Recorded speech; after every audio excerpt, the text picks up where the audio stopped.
Good morning Sajek. এই যে আমাদের আরেকটি রিসোর্ট, এখানে আমাদের আরেকটি টিম রয়েছে। আমরা যে 40 জন আসছি সেই 4 জন এখানে, 40 জনের 4 জন এখানে এই সায়ানের খুবই সুন্দর একটি রিসোর্টে। তো ভিতরে চলুন, ভিতরে দেখা যাক রিসোর্টটা কত সুন্দর। পুরো বাঁশ দিয়ে তৈরি, সুন্দর একটা রিসোর্ট। এখানে একটি ডাবল বেড রয়েছে, এই যে একটি ব্যালকনি আছে।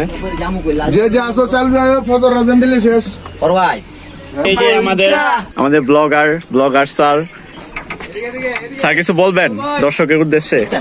কি বলবো, বলতে গেলে এটা সাজেকের অনেক নাম শুনেছি, লাইফে অনেক কিছু অনেক জায়গায় ঘুরছি, কিন্তু আমি কখনো ইন্টারভিউ দিতেছি তো ভাইয়া, আচ্ছা, কিন্তু আমি কখনো সাজেক আসি নাই। আমার লাইফে ফার্স্ট টাইমে সাজেক আসা। জি, মোটামুটি আমরা যদিও ম্যাগ না পাই, ম্যাগটা ওই সাইডে দেখলাম, ম্যাগ না পাই পরিবেশের ভিউটা অনেক সুন্দর, মন কাটার মতো। আপনারা চাইলে অবশ্যই আসতে পারেন এখানে, আসে ঘুরে যেতে পারেন। সুন্দর